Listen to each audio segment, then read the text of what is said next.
Hey guys, in this video I will show you how to add HTML code to Canva website. Alright, so let's begin. By the end of this video, you'll know step by step how to do something a lot of people don't even realize is possible, embedding custom HTML like forms or widgets directly into your Canva site.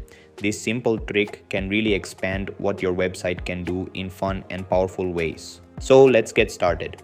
First, head over to Canva using either the app or your web browser. Both work perfectly fine.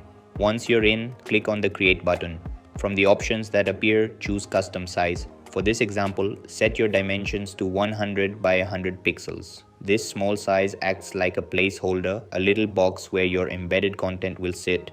You can always adjust the size later depending on what you're embedding. After creating your blank canvas, Canva may prompt you to choose a template.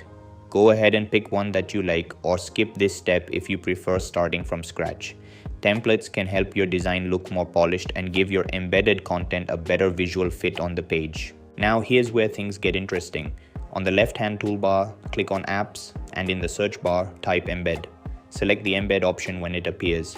This is Canva's built-in feature that allows you to add external content into your design. At this point, Canva will ask you to enter a website link. This is important. Canva doesn't accept raw HTML code directly. Instead, you need to use a hosted link to your content. For example, you can use a tool like JotForm to create a form. Just head over to JotForm in a new tab, build a simple form, and once it's ready, copy the public link provided. Then go back to Canva and paste that link into the embed box. Click Embed and your content will instantly appear inside your design as a live, interactive element.